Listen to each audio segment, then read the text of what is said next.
governments. We saw it in London last year. It's a very important topic for European civil society around the world. And I know for sure this afternoon already we'll start discussing it.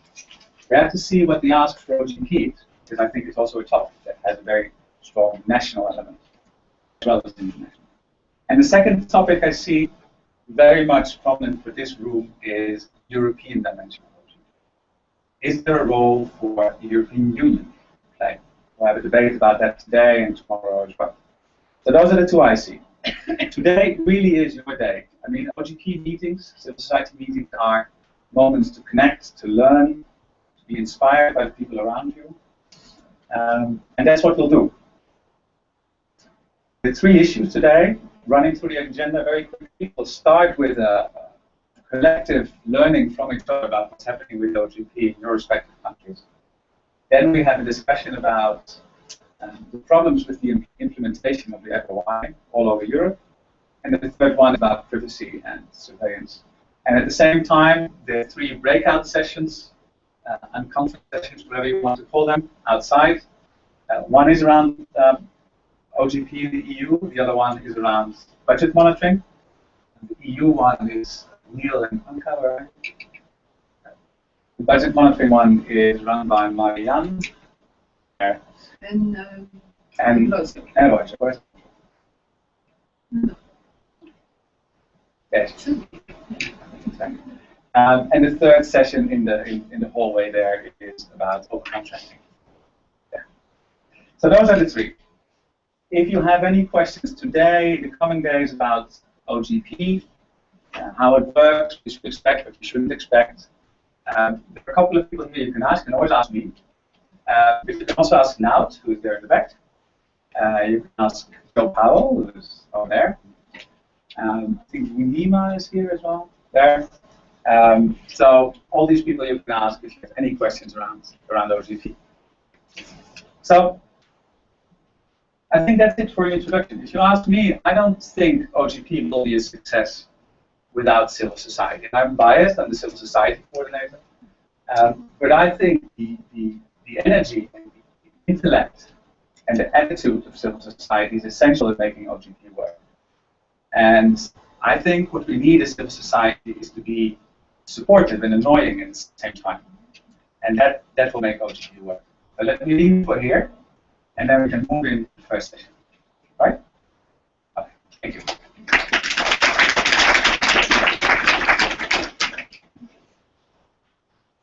Okay.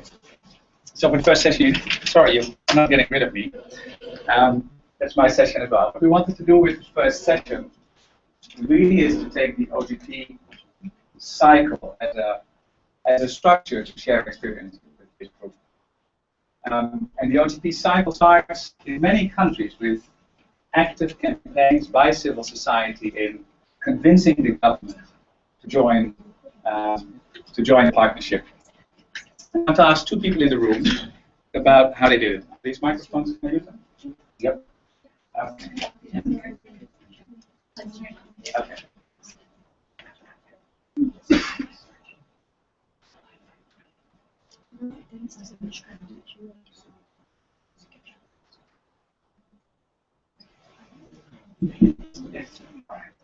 So first I want to ask Maya about Bosnia. Hi, hello. My name is Maya Brankovic. I work as advocacy coordinator for Transparency International Bosnia and Herzegovina. Also, my colleague here, Damir, we from the CPI Foundation, we have been advocating for OGP in Bosnia. We are not actually a member yet. We're one of those countries, as you said, who are actually minors here. We're not the official members, but we made quite a huge step in the last year.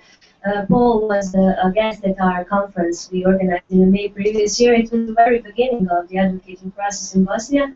And right now we're actually made quite concrete steps, so maybe Dami can tell you a little bit about that. Yeah, well actually there was a lot of effort.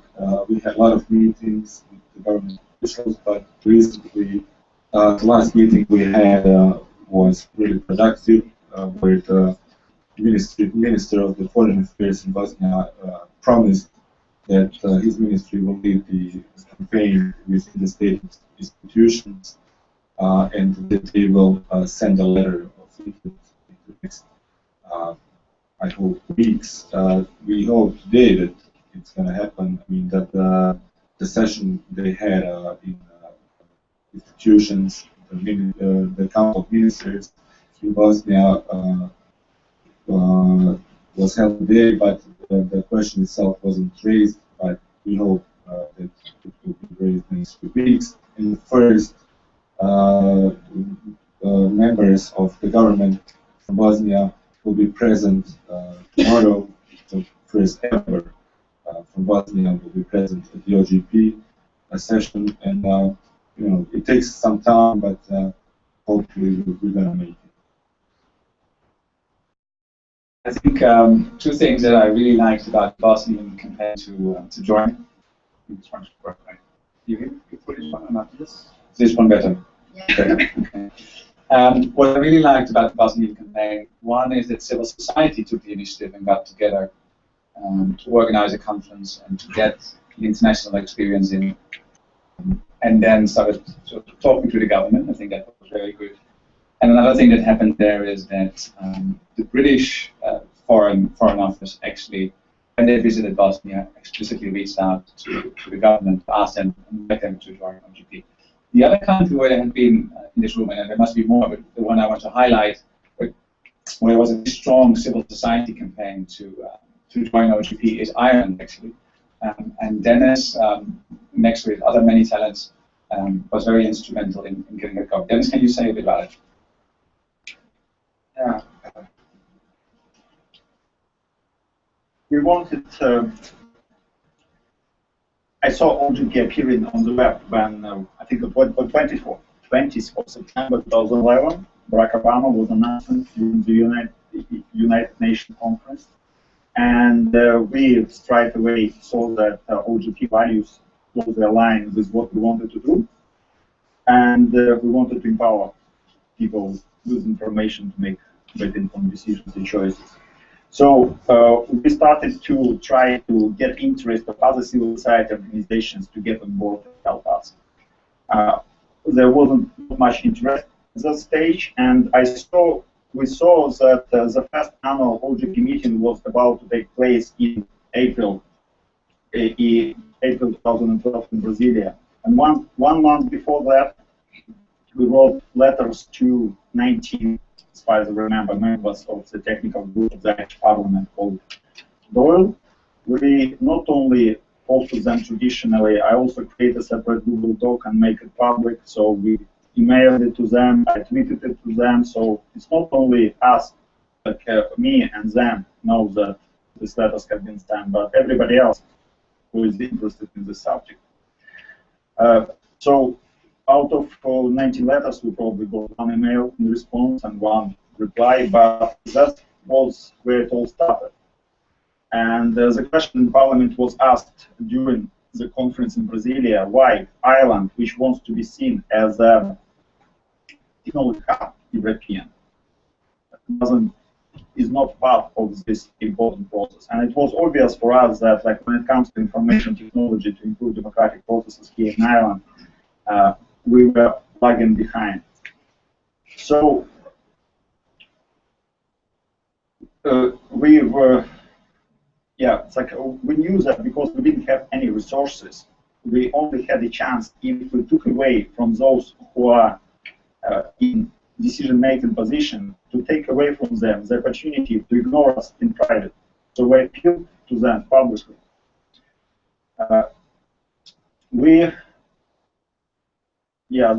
Then we connected Paul Nelson on board on OGP, and he introduced us. Like, I think the first person I spoke when it comes to other civil society organization was Veronica. We spent 1 hour on Skype, and so her contribution, we learned from as many people as we could from different countries, how they need it and what helps them in their own process. Moving fast forward, it was another conference in June, probably a couple of months later in Dublin as well, so we took this opportunity to bring it and highlight that Ireland is not the member of OGP. And 3 months later, there was like Ireland wanted to be seen. Well, it still wants to be seen as an open data country, but at the same time, the XML feed was cut off to the website which shows what's going on in the parliament. So we took this opportunity to engage with open data community and to bring people who should be interested in this into the same room. And at the very first open data meetup, Paul Marson was invited to Google Hangout. And we worked with community, and yeah, so in addition to that, like what we've done, like we started to meet with government officials, and it was obvious to us that they need help to create narrative around and to make it, because it's a complex subject itself. So we were creating material so they can use it to win more hearts and minds. Excellent. So 3 things that you said I think that are interesting for other countries. They made it a public debate. So if you write an email to a parliamentarian, you can just delete it and that's it. It's to Twitter. I really liked it. They really early on started talking to other countries. I mean, Veronica was one, but I know Dennis spoke to many countries to hear how they have been doing it. And the third one is and I think that's a really important one. They started thinking about what does the government need, right? Because I think if you would ask Dennis, he would sort of probably have made OGP here about open data and freedom of information. But the government at that point actually needed an angle to sell it, and that angle was more the economic argument. You know, what innovation, what business can create around open data, Ireland being in a crisis. So that's really smart. Okay, that's the campaigning part. So you convince your government, they send a letter of intent, they join OGP, and then what? Then you have to prepare a civil society. You can't just wait for the government to make the first move. You have to prepare a civil society. And how do you prepare with something, a diverse beast, I was saying before, a civil society where you have the lone activists, you have the professional organizations, how do you work together? So let's hear from, let's see if we can have 3 people on this very quickly. Lancelot, are you here? There you are. Can you say something about how you are preparing in France since a week, I guess? Thanks, Paul. Well, actually, we've been preparing for a longer time. That things have accelerated since the Conference de Paris, which took place on the 24th and 25th of April, which was organized by a Prime Minister agency called EDALAB, in charge of open data. And several organizations from the civil society were invited to present what they had made so far, and the project I'm conducting called République Citoyenne was in charge of, among other projects, translating in French the Open Government Guide. So we worked, as you mentioned, with other countries like Tunisia, like Canada, Burkina Faso, other French-speaking countries. And right now we are trying to coordinate several civil society organizations in order to highlight common positions on open government.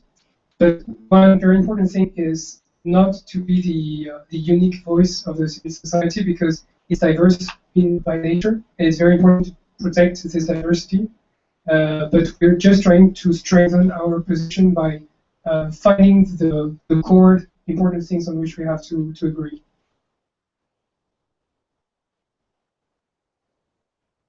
So I think that's a really important one. As civil society, sit down before you start talking to the government and think about, you can ask for 70 different things, which I think they did in Chile.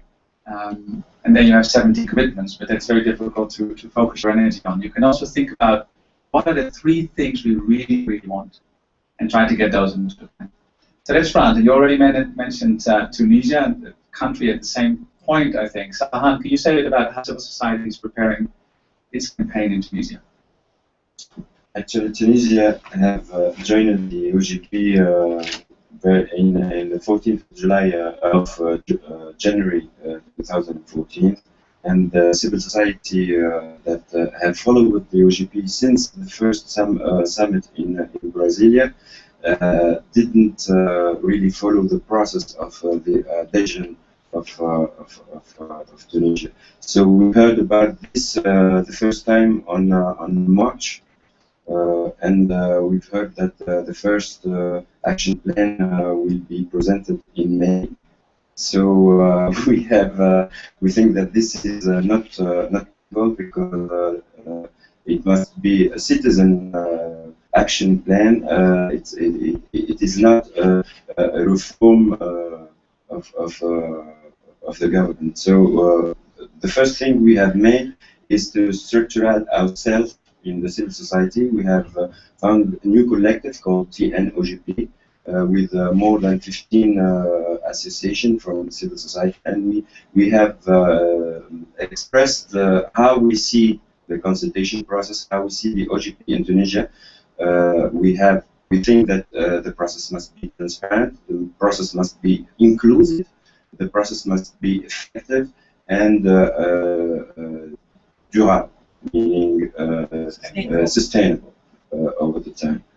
So after 1 month, the government have responded to this, and right yesterday we had the official launching of the consultation process. And the civil society is always on one step forward to make things happen and to make things happen effectively. So we have already even developed a local methodology for the consultation process, and I hope that in another occasion we will talk about this methodology in Tunisia. Thank you. I hope we get that opportunity too. And it's interesting, Tunisia is one of those countries where not just civil society is actively supported, also the government is very actively supported by some of the multilateral organizations, like the OECD and the World Bank, to really make them understand what OGP is and how they can use it. Third one, how do you prepare effectively a civil society? Very often mentioned as one of the case studies of how to do OGP. At least the second round is the UK. The first round was not so good. Can you say a bit of that? Yeah, thank you very much. My name is Alan Hudson, and I work for Global Integrity, but for the past 3 years I was working for the One campaign based in London and was heavily involved in the OGP process in the UK, particularly around preparing with the UK government the second National Action Plan that was launched at the OGP meeting in London at the end of October. There are a few features. I think firstly it's worth kind of just say a little bit about outcome in terms of the process of developing the National Action Plan.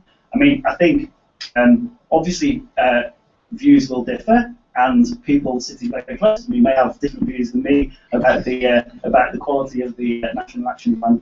But I think it was a pretty good National Action Plan. In the process, the UK government, their position evolved from a focus on open data to a wider focus on open government.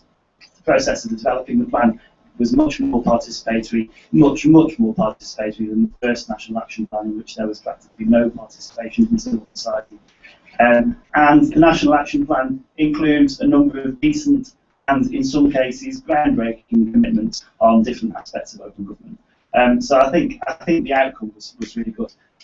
The process was really interesting. It involved a lot of work on civil society's part. Kind of 12 or 18 months before the National Action Plan was due, a civil society network was set up with Involve, colleagues from an organisation called Involve playing the role of coordinating that network. That was a key role which kind of held the civil society network together.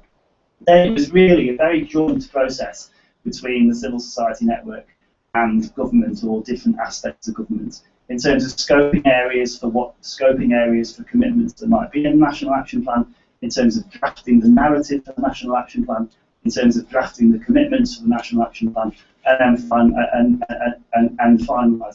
them. You might have noticed there I missed out a phase of public consultation on the National Action Plan, and that probably reflects the fact that to be honest, there wasn't enough attention given to broadening civil society engagement beyond basically London-based civil society organisations. So that was a weakness. That was a weakness of the plan, something that would need fixing another time. But I think just to conclude, it was. There's no doubt it was a bumpy process at times. Civil society fell out with government at various points in the process. There were splits within the civil society network at various points in the process. But at the end of the day, despite the challenges and the bumps along the way, I think there's no doubt that OGP provided a very useful platform for advocacy and for policy change in the UK on a number of issues. We'll have to see what happens in terms of implementation, of course. But the National Action Plan process, I think, was a reasonable success, maybe 7.5 out of 10. Oh, in OGP world, that's a big success.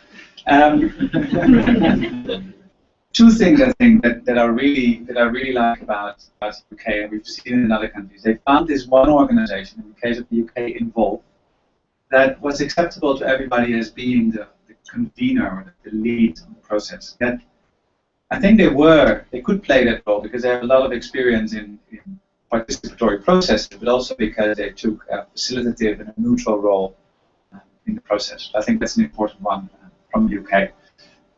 We've sort of slowly moved to the next phase. So, okay, you're prepared as civil society, you know what you want, and then you have to consult, you have to talk to the government and make it all come together, make sure you get an action plan that actually covers the priorities you have as civil society.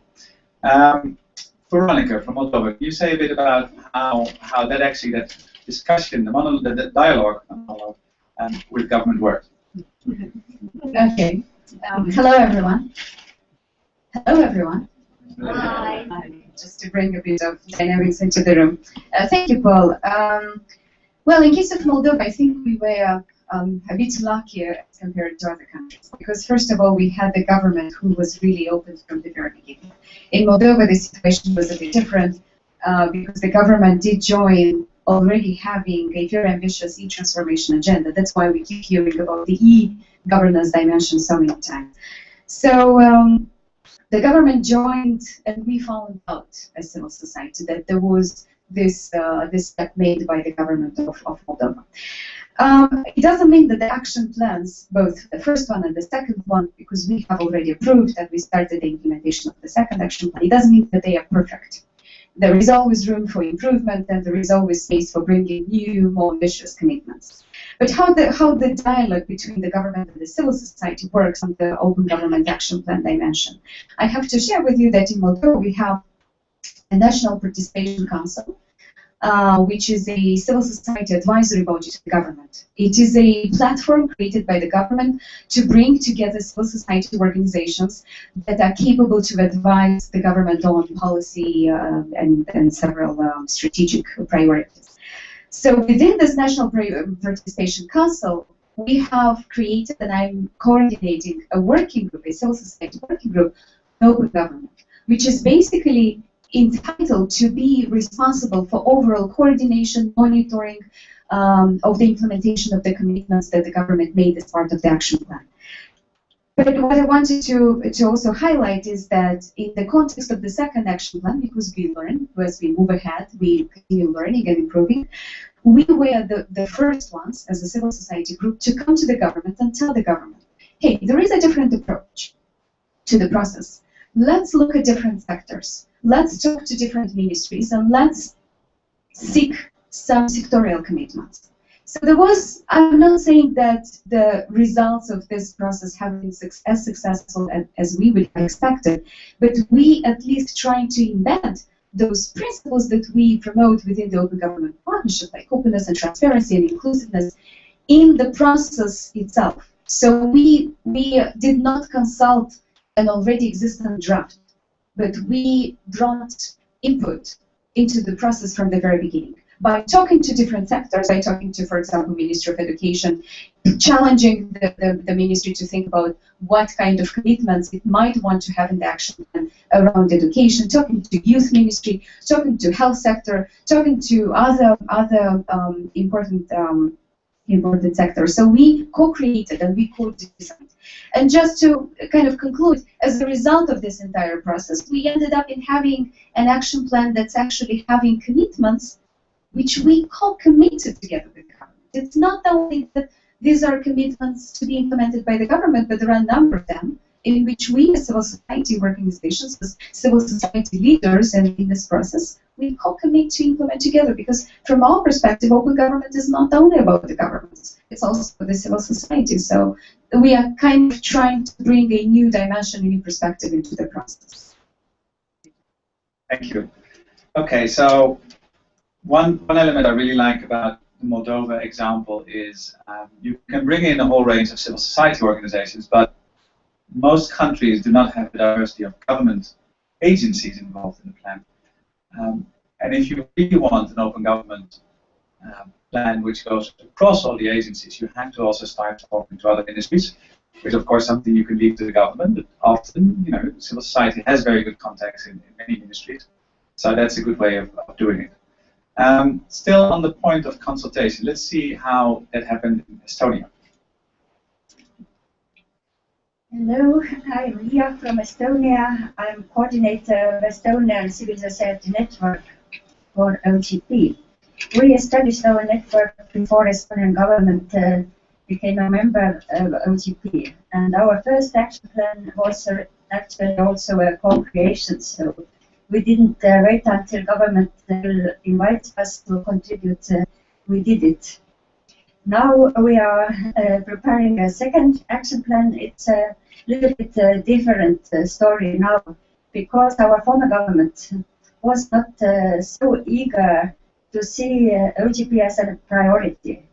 They thought Estonia is so good e-government, it's enough just to promote Estonia internationally. Now we have a new government, 1 month already, and to have a good coalition agreement, of course, we worked a little bit to have a specific statement on OGP in new coalition agreement, and we succeeded. So our new government is now working hard, and what is good news for you, we have here a lady from Estonia, from our civil society network, who is drafting a government action plan. She was taken as a poet in cooperation with the civil society. And actually, our experience is that you need to be like permanently involved in the matter, even if government is not most optimistic and enthusiastic about the OGP. And I think Estonian civil society is also working on different directions in different strategies. OGP is only one instrument to have a better governance. There are other instruments like civil society development action plan or information society action plan. So OGP is like an umbrella to bring all good initiatives together and to have a good, transparent and engaging government in Estonia. But of course we are still off our way. Maybe, I don't know. I can say a few words. I'm also very happy to be actually part of civil society and help the government to draft the National Action Plan. This is very new for me. This is why I'm participating today as well. And tomorrow we will launch the public consultation. And so tomorrow I'll present the priorities and the main commitments of Estonia. So, Peter. Okay, Peter. Let's see on this one, on how do you actually draft together with the government a good action plan. I think one country which is in OGP but not officially yet, but almost, is Kosovo. Vidar, can you say a bit about how it happened in Kosovo? Thank you, Paul. I'm Dan Kalibaya. I came from Kosovo. I'm a representative of FOIMO. It's an anti-corruption and transparency NGO based in Pristina. Until 13 April, I was a co-chairman of Kosovo process in Kosovo membership in OGP. Yeah, in 2012, civil society organization in Kosovo has initiated the process of Kosovo membership in OGP to organizing advocacy campaign toward public institutions like presidency and also governmental, other governmental institutions. In the end, we have sent a request to Kosovo government, and they have they have agreed on our request. They have made a decision, official decision, that states that Kosovo will start the procedures of membership in Open Government Partnership in July 2013, last year. The process of Kosovo membership in OGP was a process of cooperation between government institutions, public institutions, and also civil society and business sector. This was the main principle that was based on cooperation. We asked and we put forward our request to the government that they should respect OGP principles. The process of membership and then process of implementation of the National Action Plan should be a process, in close cooperation with civil society and private sector. We have achieved this. For instance, in Kosovo, based on the government decision, the Ministry of European Integration was in charge of coordinating overall process of Kosovo membership. They have created a national coordinating group composed by government institutions, civil society, and business sector. This national coordinating group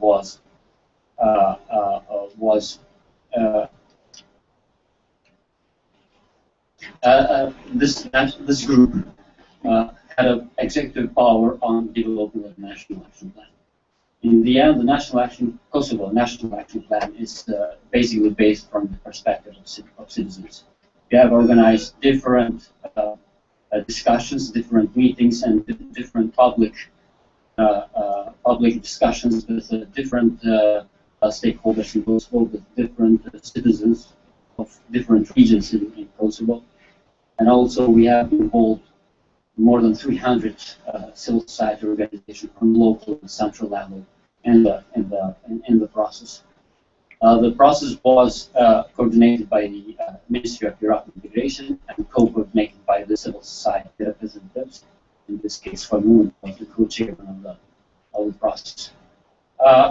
This is the first National Action Plan.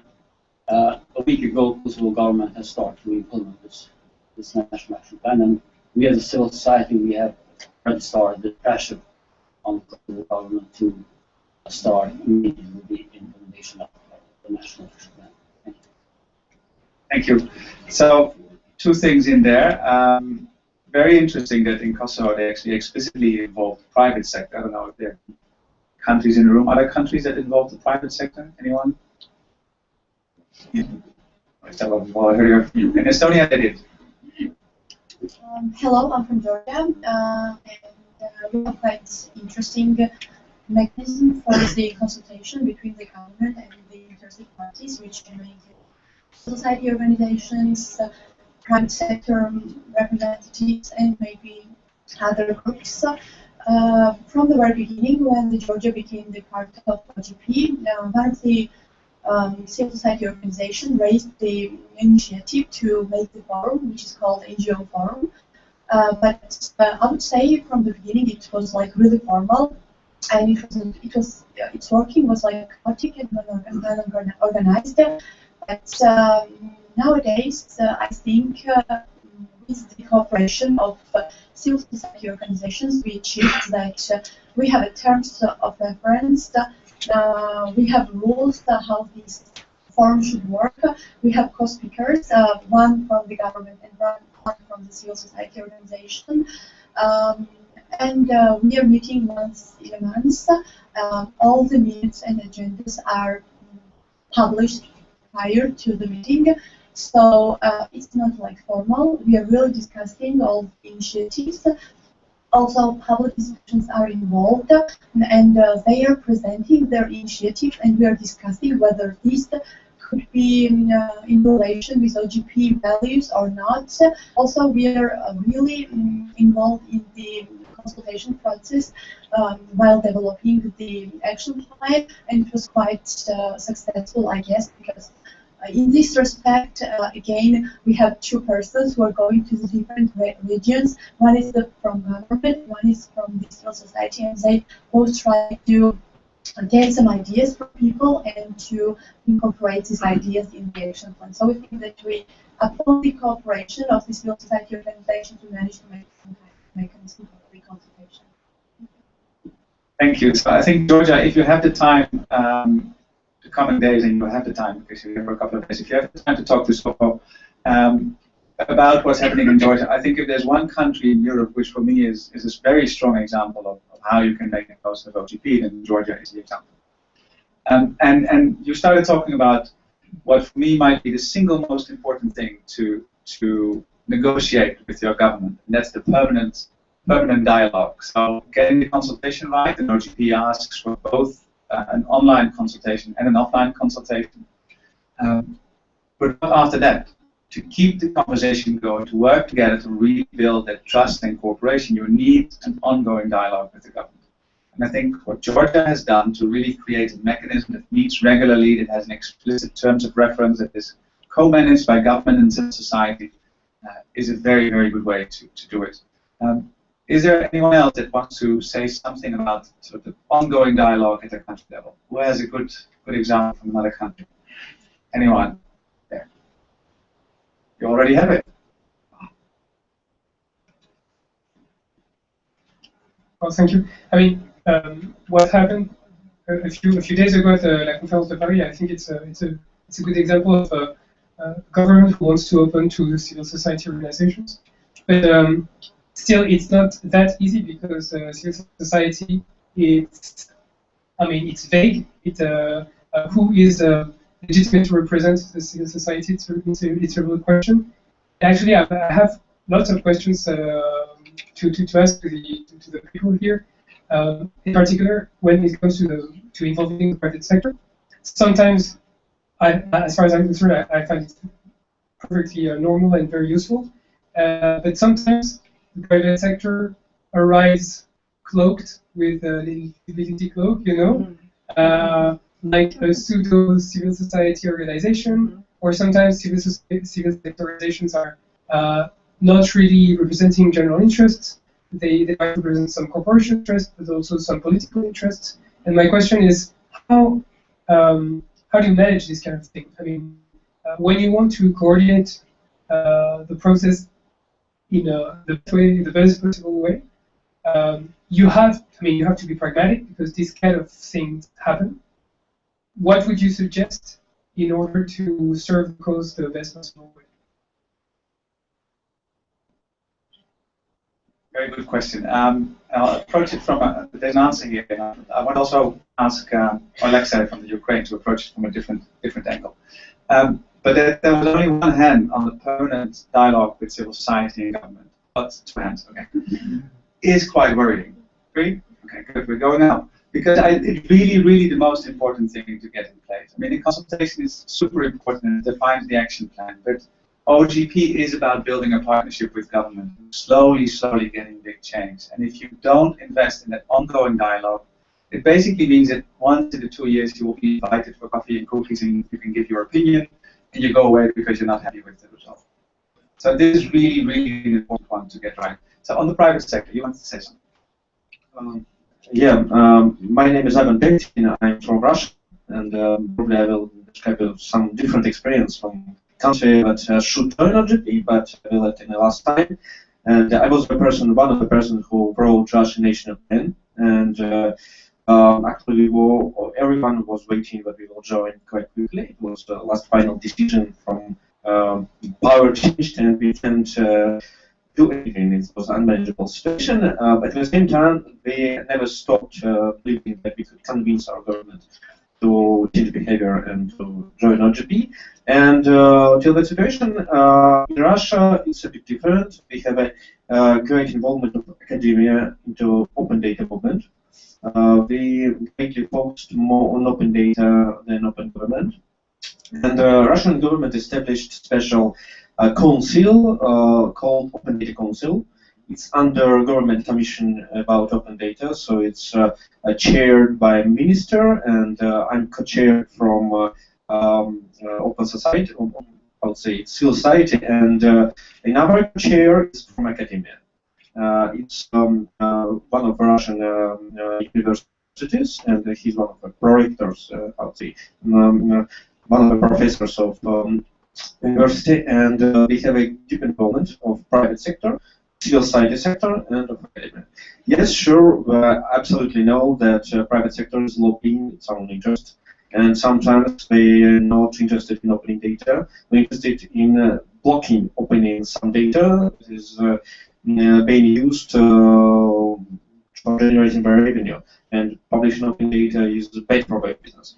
At the same time, since we have a combination of people presented from civil society, it's about 1/3 of council, about 1/4 is people from universities, and there is another side that we forget sometimes. For example, Russia is a very big country, and our government is also very big. We have local communities, which is also some kind of part of government, and we have a regional government, which is also different and which is also interested in data. And sometimes open data for them is just reusing data on governmental level. Whatever level of government publishes something, regional government could reuse it for many reasons. And that's why they are also part of this council. And only 1/3 is private sector. So when we have any discussion about it, we always able to explain any issue. But I can say that the situation is quite bright, but at least the discussions are quite effective. And sometimes it's very hot, to be honest. Okay, thank you. You want to say something? Hi, I'm Vicky from Access Info. I'm following the process in Spain, and I just wanted to say that I don't have a good example for you. I'm sorry about that. But because we're not having a lot of luck trying to have a dialogue with the government, and I just wanted to mention that. I mean, we're trying very hard to do it, no? And it's a term of. It's not always easy to maintain a dialogue that is not to meet for coffee every 2 years, and the government. If you see the feel that is not happening, it's not happening. Our case right now is we just got a draft for the second action plan, and the public consultation that they're doing is they're just giving it to us for us to calculate it, and that's a public consultation. So we're really stuck in that point, and I think it would be great if you see the Spanish open government representative around and you tell them about your great experiences. Okay, I'll share your good experience with Spain.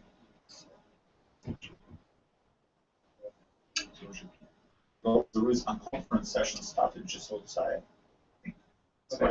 Yeah, still here. Hasn't started yet. I'll quickly hear from Alexa, because I think Ukraine is a very interesting story as well of in a way where government trying to involve some sort of civil society, some part of civil society, but not the others. And I think, Alexa, you have a very good experience of how you turned that process around and got other civil society involved. Mind you, this is 2 years ago. Beautiful. Hello everyone. Basically, it's a surprise for me to speak to you today about Ukraine and Japan and so on. So basically, I have not almost like so, sorry guys for some thoughts in my head. But in general, basically, I guess it's a very good example of my country, Ukraine, of the three aspects. First of all, ongoing dialogue between civil society and the government on the LGBT. Another one, as I said, zealing, I would say, inspiring aspiration of civil society on the changing country in open governance in general. And last one is a little bit later. So about ongoing dialogue. Basically, I guess it's not news for you that all of our government not to open on the, I would say, everyday communication with the citizens, with the civil society and another institutions, not because they very corrupted or very close, but because they have a lot of everyday things, everyday routine work. And another problem is, I would say, between middle staff and between top level officials in our government. Top level officials very agree to communicate with the government, but have no time for this, and very often not really, I would say, agree to the open dialogue. They say about this every day, but do nothing for this real dialogue. In another case, we have a middle staff who really involved in this initiative, who really prepared this national action plans and really implement these actions in different institutions, but they have not, not capacity, but I don't know how to say, power to change the situation in the institutions. So in our case, we have very good relations with the middle staff and very different relations with the top officials in the different parts. You know what, right now we changed totally Ukrainian government in Ukraine, and you know why? We also know. Basically, we take part in it, very active party, and our colleagues in this room. And I would like to say you that right now we have a new opportunity for the open government with our new government, because we have not money, we have not trust, we have not time, and we understand what the next people who will be changed in a not peaceful way, it will be way. So basically, I would like to say my long speech, my first part of my speech was about how to say real communication. Only after the situation when you can to how to say go back to the previous experience, that's the only time when you really try to change the situation, try to be open. So one minute more about a few lessons colleagues for us. Basically, we have to know what if your government changes very often, like in Ukraine, you have to have institutional memory somewhere. And basically, civil society is only, only way to keep this institutional memory. So please, I don't know how to say in English, like, Paul, please help me, берегите вашу память. Okay, save your memory, guys. Save yourself. In all aspects. So thank you. Thank you, Alexei. So two things coming out here. We hear very, very often the problem of the election cycle, people changing in government, and how to deal with that in OGP. And I think Alexei gives two very good angles. I mean, civil society in general is more stable. So, keep the memory of civil society. But also the middle level in the bureaucracies are more stable usually than the top level. So it's important to have the political support to keep it and work on it. But a lot of the implementation actually happens at the middle level. So those relationships are at least as important. And it's good to hear both in Ukraine and in Estonia that elections actually has a positive effect on the OGP process, because we have also had quite a few examples where it had a negative effect. Moving quickly forward, Donald, just on this point? Partnership. Okay, yeah, very short. Very short. How does the OGP process prevent partnership leading to groupthink between the government and civil society organizations? To what extent is groupthink facilitated by the fact that government may actually fund in whole or in part, to a significant extent, civil society organizations? Big question. I think what we see in general across a number of countries, including in the steering committee of OGP, I think, is that it's inevitable that if you start talking together, you work together, you sit around the same table, you start understanding each other, which is one of the reasons why you get success. It also leads to sort of groupthink, if you want to say. So I think my answer to it is you need in every OGP process, and I said it in my opening words, you need the insiders and the outsiders. And the countries where OGP is most successful, civil society is diverse enough to have both. I won't go into the funding thing. I think civil society gets funding. Everybody needs funding, and whether you get it from an international funder with an agenda or from a government with an agenda, funding has to come from somewhere. And I think it's up to us as professionals to see how we deal with that. Sasha, are you here? There you are. Sasha, sorry. Sasha. I'm Sasha, and I come from Croatia. The question I want to ask you is about implementation. I wanted, can I just briefly comment on previously? In Croatia, we do have a permanent OGP council, and this proved to be very, very successful. And one of the reasons why OGP is a moderate success, and I say moderate because coming from civil society, we would always want to have bigger changes and faster changes.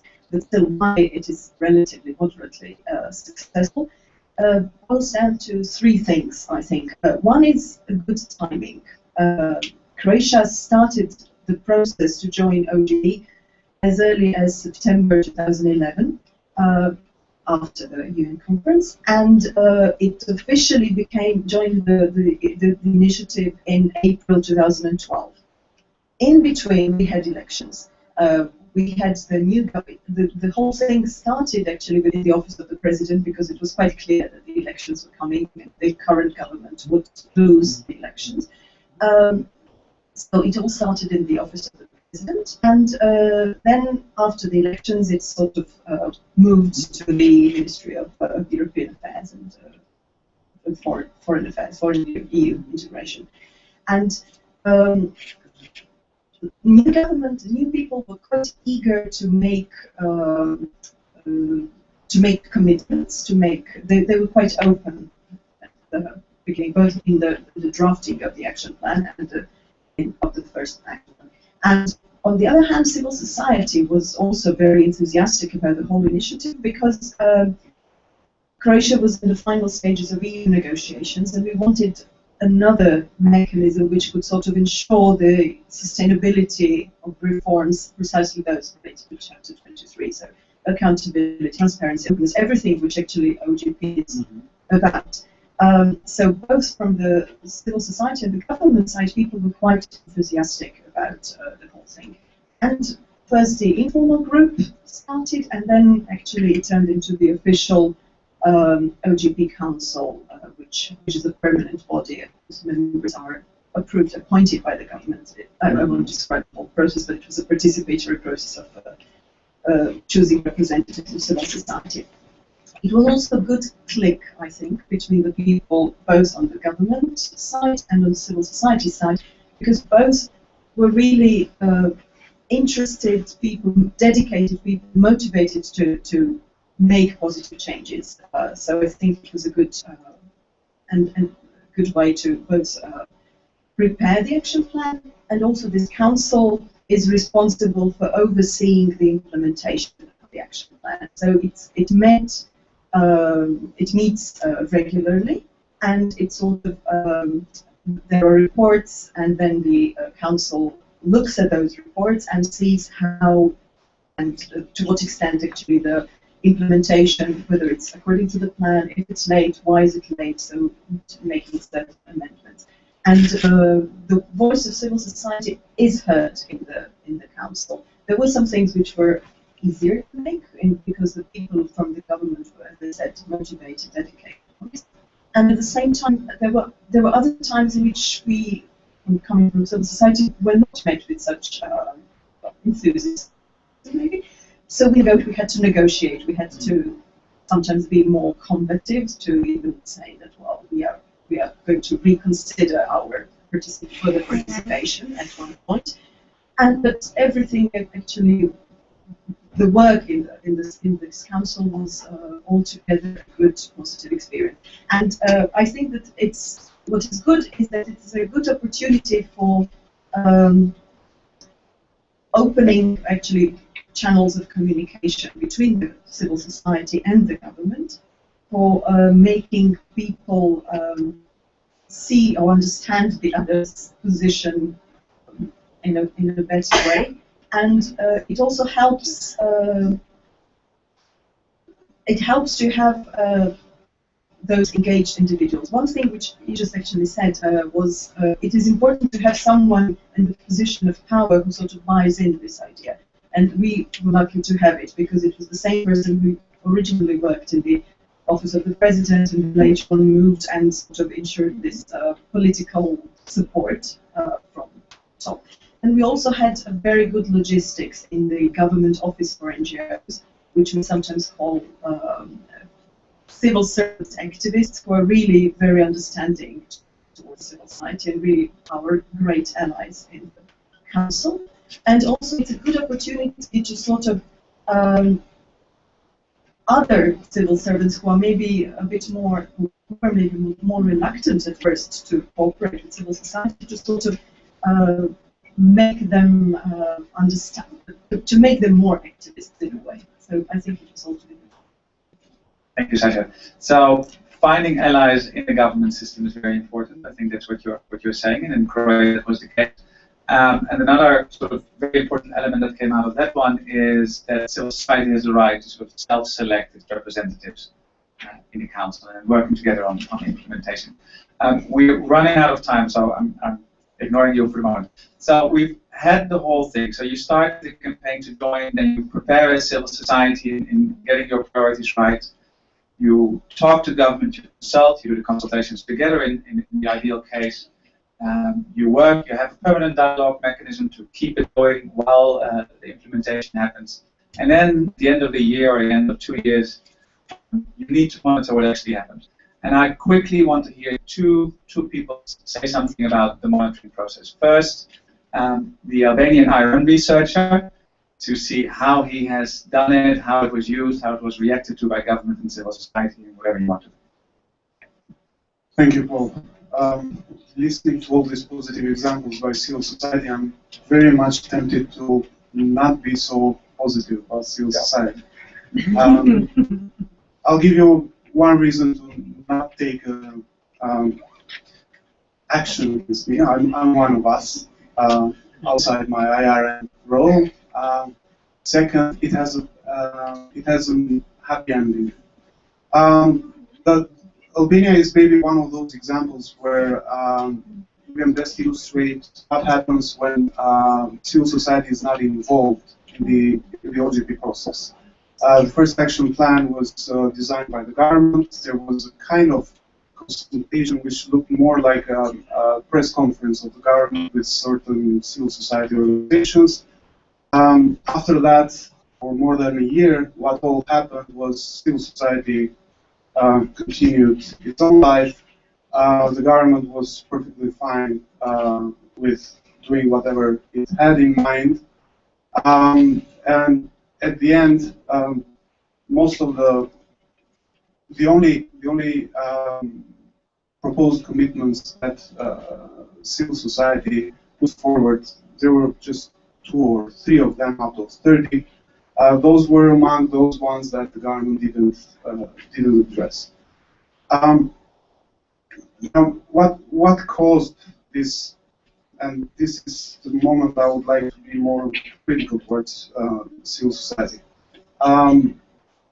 Civil society at the beginning apparently had no information about government partnership. The government, on the other hand, didn't express any will to launch a public information and consultation with civil society and all that. There were just a few civil society organizations that had some information about OGP, but the problem was that these few organizations did a couple of things. First, they didn't share with the sector. Second, they didn't engage in building a kind of coalition among civil society sector, informing them and making the sector to get involved. Third, most of civil society organizations didn't actually, if I can put it this way, OGPized their own priorities.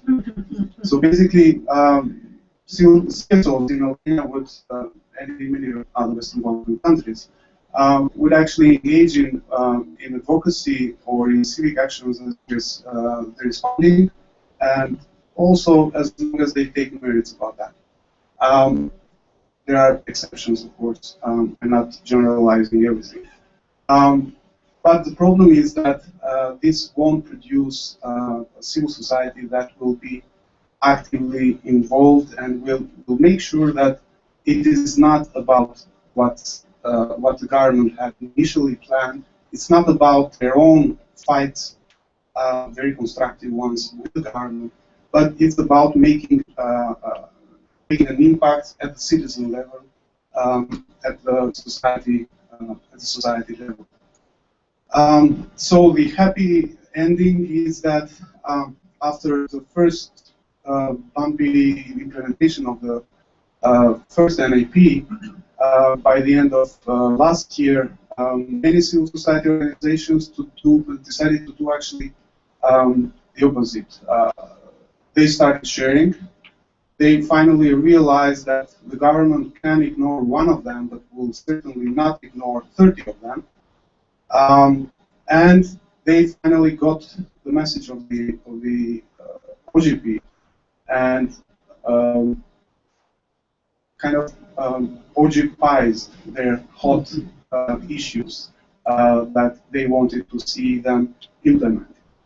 And different from the first year, in the second year, it is not the government that is dominating the process, but now it is actually the civil society that is completely dominating the process. In the first few months of this year, the only consultations were actually pushed forward and organized completely by civil society.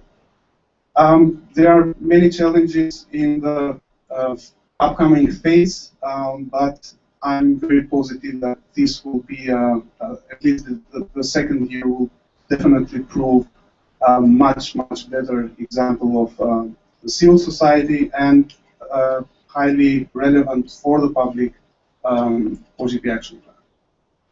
And one thing you didn't cover in this very excellent contribution is how civil society used your IRM report. Yes, that was one of the strengths. I think it was, first of all, it was used in order to impose itself before the government. The IRM report was read carefully by many civil society leaders in order to start addressing those shortcomings that were noticed in the first year. I think the most important part is that they took up the IRM report, and more important than that, I think that the government, we have a new government now, also took it very seriously in terms of impact, not necessarily in terms of content, but in terms of impact, what could happen if not. Okay, so the IRM report, and many countries here in the room have had their first IRM report, is a very good tool you can use to go again, start dialogue with government and say, listen, first time not everything went perfect, but this is how we want it. I'm coming to a close. Darko, are you? There you are. Very quickly, how you did a civil society monitoring report, and then we bring it to a close. I'm Darko from Macedonia. We didn't participate in monitoring the implementation of the OGP action plan, but we did participate in the preparation of the second action plan in the consultation process. The government announced a new news for a poll, basically, to public poll for civil society organizations to submit their draft measures, and we did that as individual organizations. And then the government invited us to participate in the whole process of consultations with different ministries. Thank you, Darko. So there's, in general, in many countries, there's three types of monitoring going on. So in the OGP process, the government has to submit self-assessment. There is the independent reporting mechanism. And there's a whole group there in the back, that scary-looking people there that have been doing that in many countries around the world. And those reports are an excellent advocacy opportunity. I already said it for civil society. Okay, so that's the whole cycle. We want to close up. So for many countries here at the Europe Regional Meeting, the coming months are really important. Many of you are going to develop your first or your second action plan. You've heard a lot of examples about how you can approach it, what you can use, what you can't use. There's a lot of material as well, so what we'll do is everybody that was registered for this day will send you a whole bunch of links and ideas of that you can use to actually help you develop the action plan together with the government. Maya is here, who will be here the coming days as well, and you can always talk to her. Maya, stand up. You can always talk to her about an excellent tool, the Open Government Guide. Laurence was already mentioning it. It's translated in French, but it's also available in English and in Spanish. We are translated in Arabic. and it's being translated in Arabic. Here you go. I'm not sure why I know that. That's very good. So there's a lot of information and tools out there. And there's 2 deadlines for governments. One is they have to submit the draft action plan by April 30th. There has been. The second deadline is June 15th. That's sort of the final action plan they have to upload. So that basically means you still have 6 weeks to work with your government in making it perfect. And what I know from OGP events, they're brilliant opportunities for informal advocacy. Your government representatives are going to be here the coming days, and they want to walk around, need coffee, want to talk to someone. Use that opportunity. It's really a good opportunity. So that's one. And if you talk to them and you ask me, what should you ask for? I would say 3 things. Push for that, for those very few commitments that are extremely important to civil society, well-defined, smartly defined.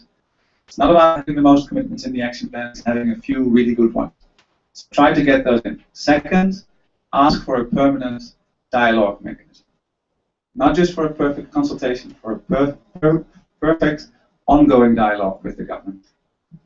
And I think the third one is that you want to make sure that the civil society people involved in there are the ones that you select yourself. Is also very important. One final thing on the conference, I think it's throughout the conference there are elements on the program, they call it peer exchange sessions. Oh, sorry. Yeah, OGP in action, that sounds better. And for each of the countries, there should be one of those sessions. And the idea is that in that session, your government representative, minister, whoever is there, will very briefly present the draft national action plan. And then there's a dialogue with peers from other countries, but also with civil society. So if you, in public, want to discuss with your government what you like and don't like, that's the opportunity. I'll stop it here. I'll go back to one thing I said before. We really need civil society to both be supportive and annoying. So I count on you to do that. Thank you.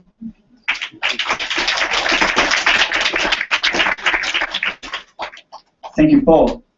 Just a quick update on the program. We will now